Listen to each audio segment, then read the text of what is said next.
श्रावण के महीने में प्रायः लोग अपनी मान्यता को लेकर के यहाँ पहुँचते हैं। पहले सोमवार के भी यहाँ लोग पहुँचे थे। 1.25 लाख लिंगों में भगवान विराजित हैं जो सभी की मनोकामनाओं को पूर्ण करते हैं। दूर दूर से लोग यहाँ पर आते हैं संतान प्राप्ति के निमित्त में। जी हाँ, यहाँ विदेशों से भी लोग पहुँचते हैं क्योंकि जैसी यहाँ की कलाकृतियाँ हैं वैसी कलाकृतियाँ और कहीं देखने को नहीं मिलती। आज मालूम चल गया कि लक्ष्मेश्वर मंदिर में क्या होता है, उसके बारे में पूर्ण रूप से एहसास हो गया मेरे को।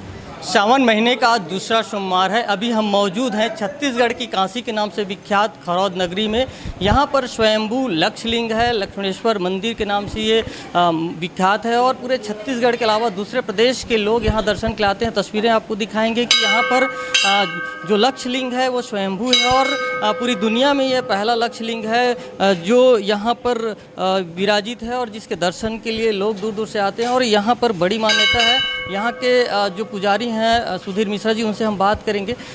जिस तरह से बड़ी मान्यता है भगवान लक्ष्मेश्वर को लेकर के, 8वीं शताब्दी का ये मंदिर है, किस तरह से भक्त यहाँ पे दर्शन के लाते हैं और ये सावन महीने का दूसरा सोमवार है। जी, पहली बात तो ये छत्तीसगढ़ की काशी है, सबसे बड़ी मान्यता तो यही है हमारी।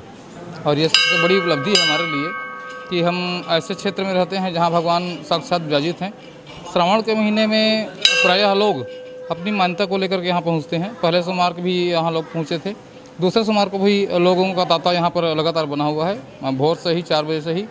और यहाँ 1.25 लाख लिंगों में भगवान विराजित हैं जो सभी की मनोकामनाओं को पूर्ण करते हैं। यहाँ पर संतान प्राप्ति की मान्यता है, 6 रूप दूर होने की मान्यता है। इससे लेकर के किस तरह की किंवदंती है?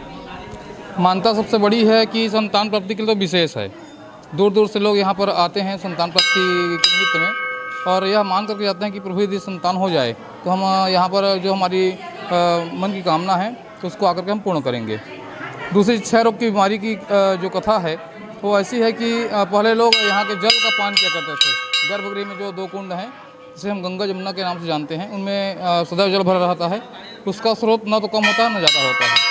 तो उसके जल का पान करके बहुत लोगों को उससे फ़ायदा हुआ है और आज भी लोग उसके जल का पान करते हैं और रोगों से मुक्ति पाते हैं। माना जाता है कि जो ये लक्षलिंग है वैसा लक्षलिंग पूरी दुनिया में कहीं नहीं है और स्वयंभू माना जाता है। इसे लेकर के किस तरह की मान्यता है? त्रेता युग में जब भगवान राम जी युद्ध के दौरान यहाँ से गुजरे तो लक्ष्मण जी को शक्ति बाण जो लगा था उसका सूल था, दर्द था, वो बढ़ने लगा। इस क्षेत्र में जब वो पहुँचे तो दर्द इतना बढ़ गया कि असह्य हो गया। तो भगवान से फिर पूछा गया कि प्रभु मुझे इतना दर्द हो रहा है और भक्तों के कष्टों को आप दूर करने वाले हैं और मुझे ही कष्ट है। तो भगवान के आदेशानुसार उनको फिर यह कहा गया कि आप बालू की प्रतिमा बनाओ शिव जी की और उसका आप जल से अभिषेक करो। लक्ष्मण जी ने वही किया और जैसे ही उस बालू की प्रतिमा पर जल का अभिषेक हुआ, अन्य भागों में वह बालू की प्रतिमा फट गई और बटने पर भगवान साक्षात 1.25 लाख लिंगों के साथ वहाँ प्रकट हुए और उनको दर्शन दिए। उसी जल का पान करके लक्ष्मण जी का जो रोग था, जो क्षय रोग था, वो दूर हुआ। इसलिए ऐसी मान्यता बनी हुई है कि उनके जल को पान करते ही उसका रोग जो है समाप्त हो जाता है। काफ़ी पुरातन ये मंदिर है। कहाँ कहाँ से आते हैं, विदेश से भी लोग आते हैं दर्शन के लिए और जो शोध करने वाले जो छात्र हैं वो भी यहाँ पहुँचते हैं। जी हाँ, यहाँ विदेशों से भी लोग पहुँचते हैं क्योंकि जैसी यहाँ की कलाकृतियाँ हैं वैसी कलाकृतियाँ और कहीं देखने को नहीं मिलती। क्योंकि यहाँ पर गर्भगृह के इस मंडप में 2 स्तंभ हैं। उन दोनों स्तंभों पर राम की जो चित्र हैं वो उकेरे गए हैं, जिनमें बाली सुग्रीव का युद्ध और भगवान राम का जो उनको बाली का संहार है, माता सीता का जो अशोक वाटिका में बैठना है, ऐसा दृश्य यहाँ पर उकेरा हुआ है। तो ब्रिटिश से भी लोग यहाँ पहुँचते हैं शोध के लिए। यहाँ तक छात्रों का भी हुजूम आया था बिलासपुर से। उन लोग बता रहे थे कि महाराज हम यहाँ का संपूर्ण कथाओं का शोध कर रहे हैं, इस विषय में आप हमें टिप्पणी करिए। तो उनको मैं बताया था कि यहाँ के बारे में इनकी मान्यता क्या है और कैसी है करके। हमारे साथ पुजारी हैं जिनसे हमने पूरी जानकारी हासिल की। आपको वो तस्वीर भी दिखाएंगे कि किस तरह से यहाँ पर श्रद्धालु कतार में लगे हुए हैं और जब से ये पट खुला हुआ है तड़के, उस वक्त से लगातार भक्तों की कतार लगी हुई है और ये लंबी कतार देर रात तक लगी रहती है। और भगवान लक्ष्मेश्वर के दर्शन के लिए श्रद्धालु यहाँ पर लगातार पहुँचते हैं और दर्शन करने के बाद यहाँ पर वो अपनी मनोकामना के लिए जो भगवान से प्रार्थना करते हैं। हम यहाँ पर कुछ श्रद्धालुओं से भी बात करेंगे। आप लोग यहाँ पर दर्शन के लिए आए हैं, किस तरह से मान्यता आपके मन में है? जय भोलेनाथ। किस तरह की मान्यता आपके मन में है यहाँ दर्शन के भगवान के पास आए? यहाँ बहुत पहले से इसको मान्यता है कि यहाँ जो भी श्रद्धालु आते हैं उनकी हर मनोकामना पूरी होती है।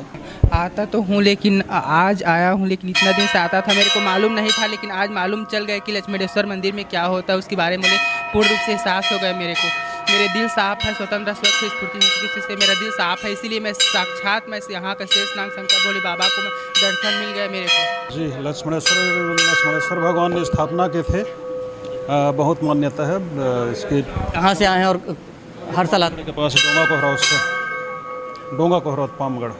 बहुत अच्छा से मान्यता है यहाँ का, और विश्व में मतलब ऐसा मूर्ति नहीं है, फर्स्ट मूर्ति है यहाँ का, और बहुत अच्छा मान्यता है। सबका श्रद्धालुओं का लाइन लगा दिए हैं, महिलाओं का अलग है और पुरुषों का अलग है। शांति व्यवस्था बढ़िया है, कोई दिक्कत नहीं है। सब जितने श्रद्धालु हैं सब अच्छे से लाइन लगा के दर्शन करते जा रहे हैं, कोई समस्या नहीं। सब सुबह से देर रात तक भीड़ रहती है। हाँ, ये सवेरे 4 बजे से लेकर के रात के 10-11 बजे तक का भीड़ लगे रहता है, और पुलिस प्रशासन और पुलिस विभाग की पूरी टीम सवेरे 3 बजे से लगी ड्यूटी में। कि जिस तरह से जो कतार है वो भक्तों की लगी हुई है, और भगवान लक्ष्मणेश्वर की इसलिए बड़ी मान्यता है, और यही वजह है कि यहाँ पर छत्तीसगढ़ की काशी के नाम से ये नगरी विख्यात है, और पूरे देश दुनिया के लोग यहाँ पर दर्शन के लिए आते हैं, और कहीं न कहीं एक बड़ी मान्यता की वजह से लोग जो है यहाँ पर आकर के अपनी जो मनोकामना है वो पूर्ण करते हैं। राजकुमार साहू, IBC 24, जांजगीर।